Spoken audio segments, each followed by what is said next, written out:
तो जी हमारे second learning objective में power duties and limitation of directors में जो 6 हेडिंग्स हैं 1 2 3 6, इसके अंदर हमने पावर्स ऑफ डायरेक्टर्स देख लिया, ड्यूटीज भी देख लिया, लोन टू डायरेक्टर्स भी हो गया, फ्रीक्वेंसी ऑफ मीटिंग भी हमने देख लिया, फ्रीक्वेंसी एंड कोरम। अब देखिए लिमिटेशन ऑफ डायरेक्टर्स, इसके अंदर हमारी फर्दर 5 हेडिंग्स हैं, 4 हेडिंग्स हैं। पहली हेडिंग है जी हमारी इसी के अंदर पॉलिटिकल कंट्रीब्यूशन से रिलेटेड।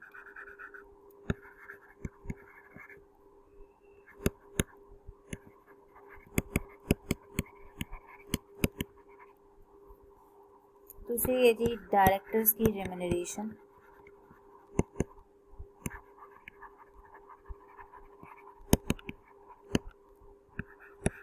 पहले ये जी पॉलिटिकल कंट्रीब्यूशन क्या एक कंपनी कर सकती है।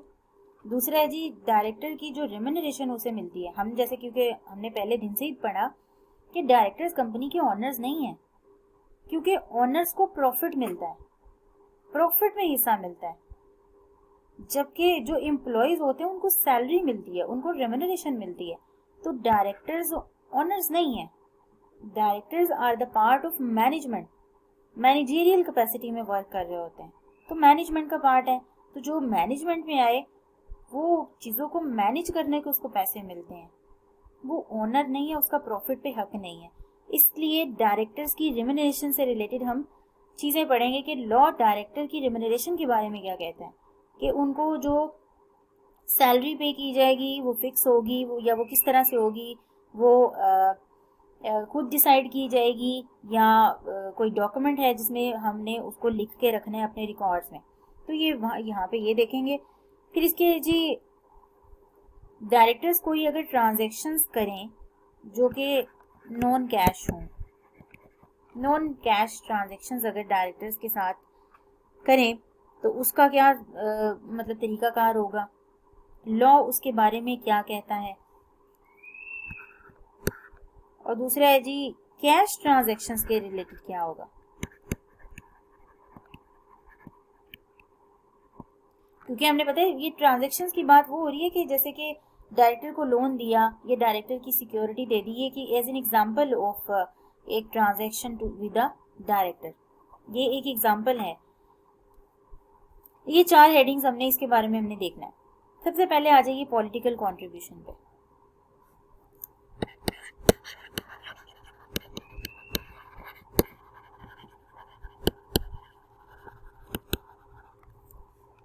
यहाँ पे वो कहते हैं कि कंपनी की जब बात की, कंपनी से मुराद डायरेक्टर्स जो उसको चलाने वाले हैं, बोर्ड ऑफ डायरेक्टर्स, तो कंपनी के पास ये बिल्कुल कोई अथॉरिटी नहीं है कि वो मेंबर्स के पैसे को किसी पॉलिटिकल पर्पस के लिए यूज करे, किसी पॉलिटिकल पार्टी को दे, या फिर किसी पॉलिटिकल पर्पस के लिए किसी इंडिविजुअल को या किसी भी बॉडी को दे। कंपनी में जो पैसा है वो डायरेक्टर्स का नहीं है। ये लॉ बार बार अपनी प्रोविजंस के थ्रू बात समझाने की कोशिश कर रहे हैं कि ये पैसे डायरेक्टर्स के नहीं हैं, ये पैसे ओनर्स के हैं। और ओनर्स का पैसा आपने उनके जो ऑब्जेक्टिव्स हैं, जिस मकसद के लिए उन्होंने पैसे लगाए प्रॉफिट के लिए, आप वो कमाएं। आप खुद ही अपनी कोई पार्टी स्ट्रॉन्ग करने के लिए, आप कहें जी अपनी वर्थ बनाने के लिए हम किसी पार्टी में हिस्सा ले लेते हैं, कंपनी उस चीज़ को स्पॉन्सर कर दे, ऐसी चीज़ बिल्कुल नहीं करनी। वो पैसे कंपनी के हैं, कंपनी से मुराद वो पैसे मेंबर्स के हैं। तो कंपनी के डायरेक्टर्स इस चीज़ का फैसला नहीं कर सकते कि वो उसे पॉलिटिकल पर्पस के लिए यूज़ करें।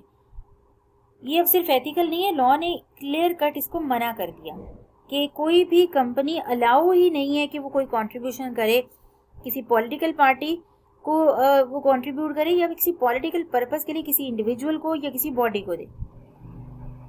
फिर कहा जी कि कंपनी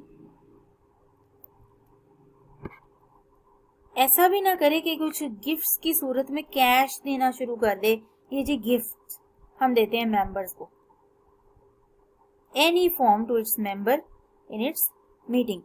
तो कोई जनरल मीटिंग बुलाई और ऐसे करके जी गिफ्ट देना शुरू कर दिए मेंबर्स को, तो ये भी अलाउड नहीं है, गिफ्ट्स टू मेंबर्स। ऑल्दो ये पैसे मेंबर्स के हैं, लेकिन कंपनी को इस चीज़ का भी हक नहीं पहुंचता डायरेक्टर्स को कि उनके इस तरह के पैसे उठा के गिफ्ट्स की सूरत में डिस्ट्रीब्यूट करना शुरू कर दें।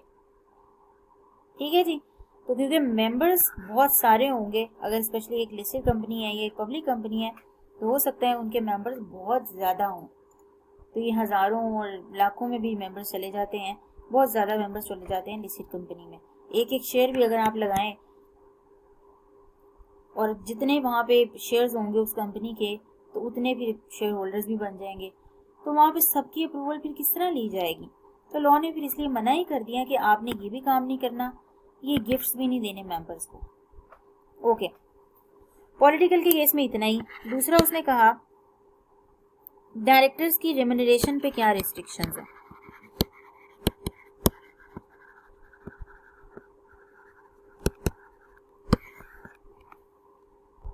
अच्छा जी, डायरेक्टर्स को जो सैलरी मिलेगी वो तो आपको पता है कि वो बीइंग एन एम्प्लॉई एक सैलरी उनकी आएगी जो फाइनेंशियल स्टेटमेंट्स में दिख जाएगी। लॉ को इस चीज़ से क्या कंसर्न है? लॉ को उस सैलरी से तो कोई कंसर्न नहीं है, जो तो उन्हें बीइंग अ डायरेक्टर, एक डायरेक्टर की जो सैलरी है, ठीक है, उसमें तो कोई मसला नहीं, वो तो उनको मिल ही रही होगी। लॉ कहता है कि अगर सपोज वो कोई एक्स्ट्रा सर्विसेज प्रोवाइड कर रहे हैं, एक डायरेक्टर जैसे कि फॉर एग्जांपल वो चेयरमैन भी है, वो चेयरमैन की सर्विसेज भी प्रोवाइड कर रहा है, तो यहाँ पे वो कुछ एक्स्ट्रा सर्विसेज कंपनी को प्रोवाइड कर रहा है, या फिर अब जाहिर सी बात है वो जब मीटिंग्स अटेंड करने आता है, स्पेशली अटेंडिंग मीटिंग्स, वो ओवर टाइम लगा रहा होता है। हो सकता है कि मीटिंग्स का टाइम ऑफिस टाइमिंग के बाद रख लिया जाए, ठीक है, ये एक एक्स्ट्रा टाइम आप कह लें कि जी उसमें आ जाता है। तो अटेंडिंग ये एक्स्ट्रा सर्विस, फॉर एग्जांपल जैसे कि चेयरमैन का अगर वो ऑफिस होल्ड कर रहा है, डायरेक्टर भी है और चेयरमैन का भी वो काम कर रहा है, और अगर वो मीटिंग्स अटेंड कर रहा है, जाहिर सी बात है एक पब्लिक कंपनी को साल में 4 मीटिंग्स तो करनी है, तो कहा जी लॉ कहते हैं कि मैं इन दोनों के केस में आपको रेम्यूनरेशन बता देता हूँ, आपने किस तरह से फिक्स करनी है। एक्स्ट्रा सर्विसेज के लिए तो मैं कहता हूँ कि जी 2 आपके पास ऑप्शंस हैं, या तो डायरेक्टर्स अपने बोर्ड मीटिंग में डिसाइड कर लें, खुद ही डायरेक्टर्स मिलके बैठे हैं कि जी हम एक्स्ट्रा सर्विसेज, जो भी हमारा चेयरमैन होगा या कोई भी एक ऐसा डायरेक्टर जो एक्स्ट्रा सर्विसेज भी दे रहा होगा बीइंग अ डायरेक्टर के अलावा, तो उसकी ये रेम्यूनरेशन होगी, ठीक है जी। या फिर अगर डायरेक्टर्स खुद भी डिसाइड नहीं करते, तो लोग कहते हैं कि company in a general meeting, जब कहा कंपनी जनरल मीटिंग से मुराद अब मेंबर्स की मीटिंग होगी, आप मेंबर्स की मीटिंग में मेंबर्स से अप्रूवल ले लें, मेंबर्स डिसाइड कर लें मिलके कि डायरेक्टर्स की एक्स्ट्रा सर्विसेज की रेम्यूनरेशन क्या होगी। लेकिन अब ये आप कैसे तय करें कि ये डायरेक्टर्स बोर्ड मीटिंग में डिसाइड होगा एक्स्ट्रा सर्विसेज की रेम्यूनरेशन, ये कंपनी जनरल मीटिंग, ये किस में होगा? क्या ये हमारे पास ऑप्शन है? तो लोग कहते हैं कि आपके आर्टिकल्स में जो लिखा होगा, अगर आपके आर्टिकल्स में लिखा है कि इस एक्स्ट्रा सर्विसेज की जो रेम्यूनरेशन है वो फिक्स होगी बोर्ड मीटिंग में, तो वो बोर्ड मीटिंग में होगी। लेकिन अगर आर्टिकल्स आपके जो बने हुए हैं, आर्टिकल्स जो कंपनी का बेसिकली सब रूल्स हैं, बाय रूल्स हैं, अगर उसमें ये लिखा है कि डायरेक्टर्स की एक्स्ट्रा सर्विसेज की रेम्यूनरेशन मेंबर्स अप्रूव करेंगे, मेंबर्स तय करेंगे, तो फिर ये मेंबर्स करेंगे। तो ये जो भी आपके आर्टिकल्स कहेंगे ये वैसे होगा। ओके, ये तो बात हो गई। इसके बाद है जी अटेंडिंग मीटिंग्स के लिए जो रेम्यूनरेशन है, अब उसके लिए क्या बताता है लॉ। अच्छा, इन दोनों में ऐसी चीज मुख्तलिफ नहीं है कोई, एक्स्ट्रा सर्विसेज की रेम्यूनरेशन के लिए और अटेंडिंग मीटिंग्स के लिए, बस एक चीज का फर्क है दोनों में। यहाँ पे भी देखेंगे अटेंडिंग मीटिंग्स के लिए बोर्ड डिसाइड करे या कंपनी इन जनरल मीटिंग।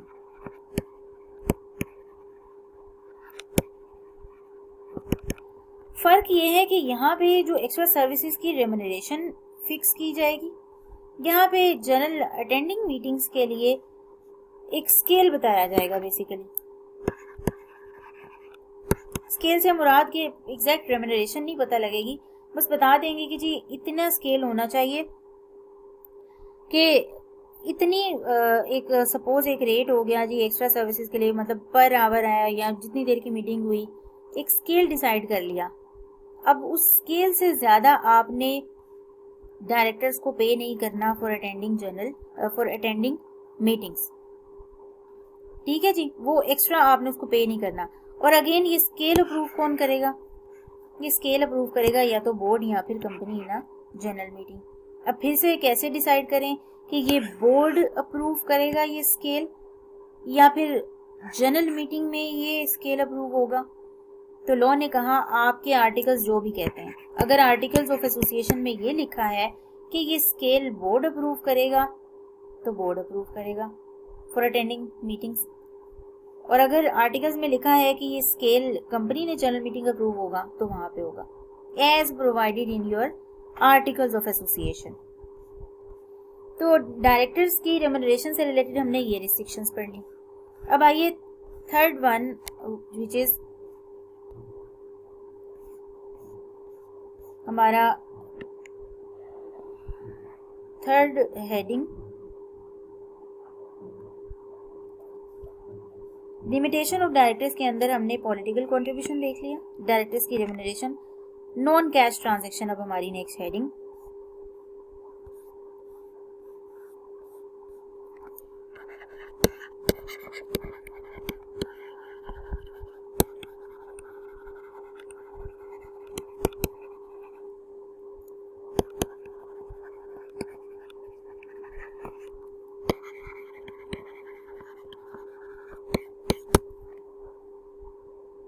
अच्छा जी, इसके लिए ये थोड़ी सी आप कह लें कि 3-4 सिनेरियोज एक्सप्लेन हुए हैं इसमें हम एग्जांपल से लेते हैं, समझते हैं। ये है जी डायरेक्टर हमारी कंपनी का, और हमारी कंपनी का नाम है सिग्मा लिमिटेड। सिग्मा लिमिटेड बड़ा यूज़ किया है हमने, ये नाम अच्छा ही बहुत लगता है। अच्छा जी, सिग्मा लिमिटेड का डायरेक्टर यानी कि हमारी कंपनी का डायरेक्टर सिग्मा लिमिटेड से लोन ले लेता है तकरीबन 2 मिलियन का। इसके लिए जाहिर सी बात है पिछली वो प्रोविजंस एप्लीकेबल होंगी। उन्होंने जनरल मीटिंग में ये डिसाइड किया होगा, मेंबर्स ने अप्रूव किया कि हाँ जी इस डायरेक्टर को लोन देना चाहते हैं, दे दीजिए। तो वो पहले वाला लोन टू डायरेक्टर वाला सेक्शन हमारा हो गया। हम अज्यूम कर रहे हैं कि वो सेक्शन अप्लाई हो गया और फुली कंप्लाइड विथ है। अब बात आई कि जी director for example sigma limited को पैसे जब वापस करेगा, अब पैसे उसने वापस भी तो करने हैं, लोन लिया है उसने। डायरेक्टर कहते हैं कि मेरे से 2 मिलियन वापस ना लें, मेरे पास 2 मिलियन की वर्थ के कुछ एसेट्स हैं। एसेट में भी अगर मैं बात करूं, कोई बिल्डिंग है या कोई लैंड है जिसकी वैल्यू ये है, वो ले लें, मुझसे 2 मिलियन ना लें, मेरे पास इतने पैसे नहीं हैं, मेरे पास ये एसेट ही है, ये ले लें।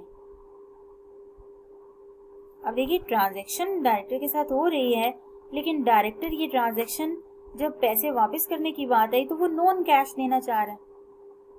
पैसे अब कैश में वो वापस नहीं करना चाह रहा क्योंकि उसके पास पैसे नहीं है।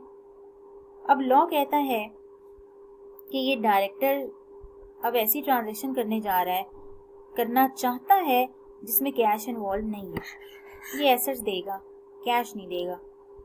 तो यहाँ फिर लॉ कहता है कि अगर ये डायरेक्टर ये काम करना चाहता है कि किसी ट्रांजैक्शन में अगर कैश इन्वॉल्व नहीं है लेकिन वो ट्रांजैक्शन डायरेक्टर के साथ की जा रही है, तो ये तब तक नहीं हो सकती अगेन जब तक मेंबर्स इसको अप्रूव नहीं करेंगे इन जनरल मीटिंग। क्योंकि जब इसने लोन लिया था 2 मिलियन का, इसको जो कैश दिया गया था 2 मिलियन का, तब भी मेंबर्स ने अप्रूव किया था। अब लोग कहते हैं कि ठीक है, अगर ये कैश में नहीं नॉन कैश में देना चाहते हैं, मेंबर से पूछ लो, जनरल मीटिंग बुलाएं और अब मेंबर्स को सबको बताएं कि मेरे पास अब पैसे नहीं है, मैं बिल्डिंग एसेट देना चाह रहा हूँ। मेंबर्स अप्रूव कर देंगे, ओके फाइन, तो फिर ये नॉन कैश ट्रांजैक्शन हो जाएगी। ये तो थी सिंपल बात, सिंपल सिनेरियो।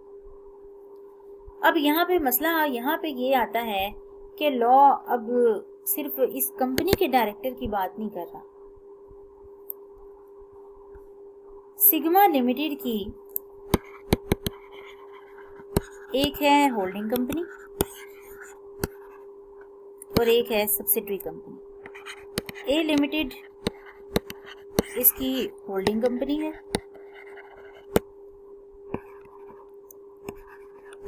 बी लिमिटेड इसकी सब्सिडरी कंपनी है।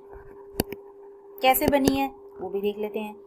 ए लिमिटेड ने सिग्मा लिमिटेड के 70% वोटिंग सिक्योरिटीज खरीदी हुई है, मतलब 70% member share holder sigma limited का ए लिमिटेड ही है। और इधर सिग्मा लिमिटेड ने बी लिमिटेड की 55% सिक्योरिटीज वोटिंग सिक्योरिटीज परचेज की हुई हैं, वहां पे इन्वेस्टमेंट की है। ये इसकी होल्डिंग कंपनी है। तो बी लिमिटेड सिग्मा लिमिटेड की सब्सिडरी है और सिग्मा लिमिटेड ए लिमिटेड की सब्सिडरी है, मतलब ए लिमिटेड सिग्मा लिमिटेड की होल्डिंग कंपनी है। अब आ जाते हैं, हम इनके डायरेक्टर्स की बात करते हैं। हम सिग्मा लिमिटेड से रिलेटेड बातें करेंगे।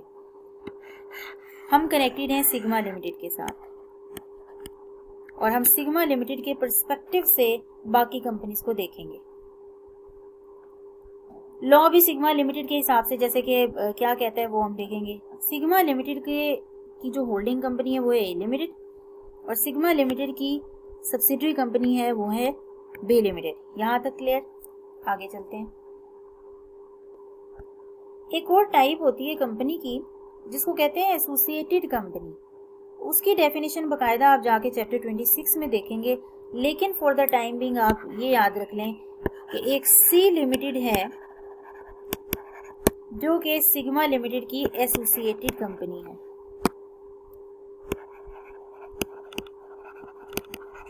Associated company usually associated company तब बनती है जब 20% से ज्यादा शेयर होल्डिंग होती है लेकिन 50% से कम होती है। तो सिग्मा लिमिटेड ने फिर इसका मतलब एसोसिएटेड में कोई 25% इन्वेस्टमेंट की होगी, 55 इसमें है 25 इसमें है, तो इसकी ये एसोसिएटेड हो गई, इसकी ये बी लिमिटेड सिग्मा की सब्सिडरी हो गई। चीजों को जरा आहिस्ता आहिस्ता समझिए, आगे चलते हैं।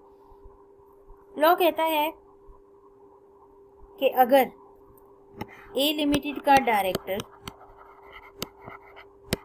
या फिर बी लिमिटेड का डायरेक्टर या फिर इस एसोसिएटेड कंपनी का डायरेक्टर, या तो ये डायरेक्टर या फिर इस डायरेक्टर, ये जितने भी डायरेक्टर्स मैंने मेंशन किए, इन डायरेक्टर से कनेक्टेड पर्सन्स, डायरेक्टर का कोई स्पाउस, कोई रिलेटिव, डायरेक्टर के माइनर चिल्ड्रन, इस डायरेक्टर से रिलेटेड कनेक्टेड पर्सन, इससे भी रिलेटेड कनेक्टेड पर्सन, अगर होल्डिंग कंपनी का डायरेक्टर सिग्मा लिमिटेड के साथ कोई नॉन कैश ट्रांजैक्शन करता है, सपोज होल्डिंग कंपनी के डायरेक्टर ने सिग्मा लिमिटेड से लोन लिया हुआ था, अगर वो भी ये ट्रांजैक्शन करता है नॉन कैश, तब भी मेंबर्स की अप्रूवल की जरूरत है। होल्डिंग कंपनी के मेंबर्स की भी जरूरत है अप्रूवल की, और सिग्मा लिमिटेड के मेंबर्स की अप्रूवल की भी जरूरत है। तो इसको इस हिसाब से अब देखिए, लॉ ने कहा कि सिर्फ सिग्मा लिमिटेड के डायरेक्टर ही अगर ये नॉन कैश ट्रांजैक्शन करें, ये लॉ तभी एप्लीकेबल नहीं होता। अगर होल्डिंग कंपनी के डायरेक्टर्स या सब्सिडरी कंपनी के डायरेक्टर्स या फिर एसोसिएटेड कंपनी के डायरेक्टर्स या फिर इन सारे डायरेक्टर से कनेक्टेड कोई पर्सन कोई एसेट्स एक्वायर करता है कंपनी के for a consideration other than cash, company से एक्वायर करता है। पहले हम देख रहे थे कंपनी को जब वो बिल्डिंग वगैरह प्रोवाइड करता है, अब वो कहता है कि जी बिल्डिंग या कोई एसेट्स, कोई व्हीकल कंपनी से एक्वायर करता है लोन पे, कि मैं बाद में पैसे दे दूंगा, अभी लोन पे कोई मतलब कोई चीज़ नॉन कैश ट्रांजैक्शन करता है, उसे एक्वायर करता है, कोई एसेट एक्वायर करता है, तो कहा जी कि इस सब पे आपको रेजोल्यूशन पास करनी है। ये तब तक अप्रूव नहीं होगा जब तक जनरल मीटिंग में ये आप रेजोल्यूशन पास नहीं करेंगे। इसके बाद है कि फिर दूसरी बात उसने की, या तो ये डायरेक्टर्स एसेट्स एक्वायर करते हैं और उनसे कनेक्टेड पर्सन, या फिर कंपनी एक्वायर करती है ये एसेट्स, या जो एसेट्स हैं ये इन डायरेक्टर्स से या इन कनेक्टेड पर्सन से कोई एसेट्स एक्वायर करती है for a consideration otherwise than cash.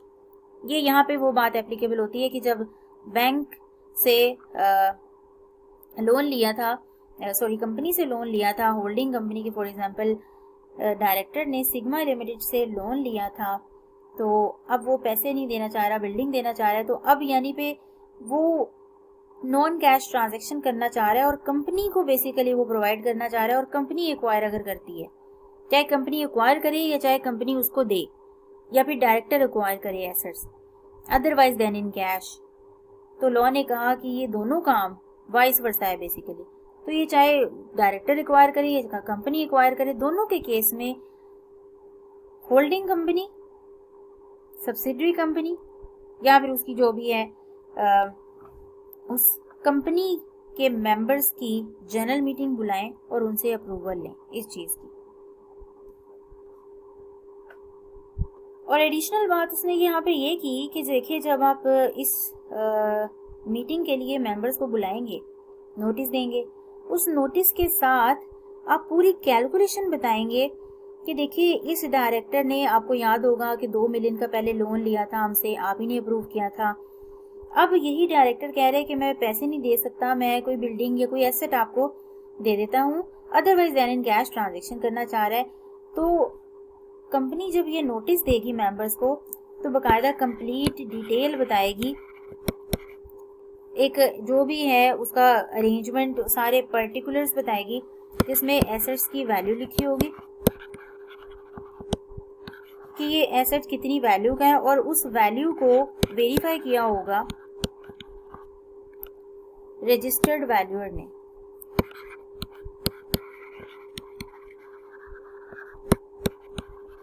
अच्छा जी, रजिस्टर्ड वैल्यूअर से मुराद ये है कि कोई आम बंदा वैल्यूअर नहीं है। जब आपने एक्सपर्ट वाला चैप्टर 22 देखा था, तो वहाँ पे मैंने एक वैल्यूअर की भी बात की थी कि एक बंदा जिसका काम ही यही होता है कि वो प्रॉपर्टीज़ की, मुख्तलिफ एसेट्स की वैल्यू को बेसिकली मेजर करता है, इस चीज़ का अंदाज़ा लगाता है कि इस एसेट की वैल्यू कितनी है, मार्केट का एनालिसिस करता है, उसके हिसाब से उस एसेट को उसकी एक पर्टिकुलर वैल्यू असाइन कर देता है। तो यहाँ पे वो ये कह रहे हैं कि आपने जब मीटिंग का नोटिस भिजवाना है, तो उस एसेट की आपने कंप्लीट वैल्यू और जो भी वेरीफाई की होगी रजिस्टर्ड वैल्यूअर ने, वो साथ बतानी है, ताकि मेंबर्स इस चीज़ का डिसीजन कर सकें कि वाकई वो प्रॉपर्टी उतनी वैल्यू की है भी कि नहीं, कि डायरेक्टर ने वो लोन लिया और अब वो पैसे आपको वापस करने जा रहा है, लेकिन पैसे नहीं दे रहा, वो उसी पैसों की वर्थ का कोई एसेट अगर आपको कंपनी को प्रोवाइड कर रहा है, तो उतनी उसकी वर्थ है भी कि नहीं है। ये रजिस्टर्ड वैल्यूअर से वैल्यूएशन कराने का पर्पस ये है कि उसमें एक क्रेडिबिलिटी आ जाएगी और मेंबर्स को एक तरह से ट्रस्ट आ जाएगा कि बाकायदा इसकी वैल्यूएशन हो चुकी हुई है इस एसेट की, तो मजीद हमें वैल्यूएशन करने की ज़रूरत नहीं है। जिस तरह आप कह लें कि जी अकाउंट्स का ऑडिट होता है, तो अकाउंट्स का जब ऑडिट हो जाए तो उसमें क्रेडिबिलिटी आ जाती है कि मेंबर्स को एक तरह से अश्योरेंस मिल जाती है कि financial statements no doubt directors ने प्रिपेयर किए हैं, लेकिन इसको बाकायदा ऑडिटर ने वेरीफाई किया हुआ है। ठीक है जी, ये हमने देख लिया कि अगर नॉन कैश ट्रांजैक्शंस हो रही हैं और उसमें डायरेक्टर्स इन्वॉल्व हो रहे हैं और the second party is the company, या फिर उसकी होल्डिंग कंपनी या फिर सब्सिडरी कंपनी, ठीक है जी, तो इस केस में फिर मेंबर्स की अप्रूवल चाहिए।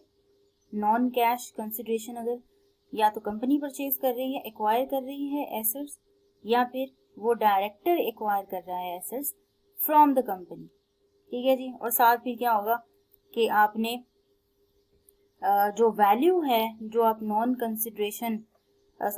कैश पार्ट दे रहे हैं आप एज अ कंसिडरेशन, तो उसकी वैल्यूएशन की होगी बकायदा रजिस्टर्ड वैल्यूअर में। अच्छा जी, ये हमारे 3 हेडिंग्स हो गई लिमिटेशन ऑफ डायरेक्टर्स में। पावर्स, ड्यूटीज एंड लिमिटेशन में हमारी 3, 4 और हम 5th हेडिंग पे हैं 2.5। और पॉलिटिकल कंट्रीब्यूशन हो गई, डायरेक्टर्स की रिम्यूनरेशन और non cash transaction involving directors, ये भी हमने देख लिया। अब आ जाए restriction on cash transactions involving directors. हम बेसिकली चूंकि डायरेक्टर्स का पोर्शन पढ़ रहे हैं, तो ये बेसिकली हेडिंग्स हैं कि अगर डायरेक्टर्स कोई ट्रांजैक्शंस कर रहे हैं इन कैश, वहां पे थी नॉन कैश, तब क्या प्रोविजंस है लॉ की। और अब अगर कैश में ट्रांजैक्शंस हो रही हैं, जैसे कि डायरेक्टर ने लोन लिया या उसने लोन रिटर्न किया और वो ऑब्वियसली कैश में दिया होगा, तो लॉ इस बारे में सिर्फ इतना कहता है कि कंपनी की ये चीज इंश्योर करे, कंपनी से मुराद बोर्ड, ठीक है, बोर्ड ऑफ डायरेक्टर्स और अदर ऑफिसर जो कंपनी के हैं, वो इंश्योर करें कि सारी की सारी कैश ट्रांजैक्शंस जो डायरेक्टर्स के साथ हो रही हैं वो थ्रू बैंकिंग चैनल हो रही हैं। यानी कि पैसे इन वो जी बैग लेके आए पैसों का और ऐसे in hand, cash in hand जी डिलीवर किया, इस तरह नहीं करना। जो भी कैश होगा, अगर डायरेक्टर्स को 10 रुपए की भी कोई चीज जो है वो 10 रुपए का भी शायद बैंक डायरेक्टर लोन ले कंपनी से, तो कहा जी वो बैंकिंग चैनल से होगा, चाहे डायरेक्टर के साथ ट्रांजैक्शन 1 रुपए की क्यों ना हो, तो सारी की सारी बैंकिंग चैनल के थ्रू होगी। वो आप अलग जाके देखेंगे जब आप टैक्स पढ़ेंगे, तो वहां पे लिमिटेशन है, या कह ले कि आपको थोड़ी सी रिलैक्सेशन मिलती है कि tax as per tax law जी वो कुछ कैश ट्रांजैक्शंस में लिमिट होती है कि जी 10,000 या 10,000 से नीचे तक आप कैश में पे कर सकते हैं। हम कंपनी लॉ पढ़ रहे हैं, तो जिन्होंने टैक्स पढ़ लिया है और वो रिपीट कर रहे हैं लॉ, और वो अगर इसको देखें कि बैंकिंग चैनल के थ्रू इसका कंपैरिजन करने की कोशिश करें, तो वो ना करें। ये एज पर कंपनीज लॉ वो डायरेक्टर के साथ बता रहा है कि जी डायरेक्टर के साथ अगर कोई भी ट्रांजैक्शन कंपनी कर रही है, तो सारी की सारी ट्रांजैक्शंस बैंकिंग चैनल के थ्रू होंगी, ठीक है। बैंक से पैसे ट्रांसफर होंगे और बैंक से पैसे उसके अकाउंट से ट्रांसफर होकर उसके अकाउंट में जाएंगे, और अगर डायरेक्टर भी वापस करेगा तो वो अपने अकाउंट से पैसे देगा थ्रू चेक या थ्रू ऑनलाइन ट्रांसफर, इस तरह से कुछ चीज होगी, ठीक है जी। अब हमारी सेकेंड लर्निंग ऑब्जेक्टिव में powers, duties and limitation of directors में हमारी 5 हेडिंग्स हो गई हैं। हमारी अब जो नेक्स्ट हेडिंग है जी डिस्क्लोजर ऑफ डायरेक्टर इंटरेस्ट, ये हम अपने नेक्स्ट लेक्चर में इंशाल्लाह ताला देखेंगे। अभी हम बुक से देख लें कि हमने कितना देख लिया, कितना पढ़ लिया। तो ये आप पढ़िए 2.5 भी हमने कंप्लीट कर लिया, जिसमें देखिए पहली हेडिंग है restriction on directors remuneration, restriction on non cash transaction involving directors, और restriction on cash transactions involving directors. तो ये सारी हमने देख ली, अब इसको पढ़िए। और नेक्स्ट हम देखेंगे disclosure of directors in trust, तो हमारा सेकेंड लर्निंग ऑब्जेक्टिव भी कंप्लीट हो जाएगा, और then we will start our third learning objective of that chapter which is other officers. ठीक है जी, ओके जी, अल्लाह हाफिज।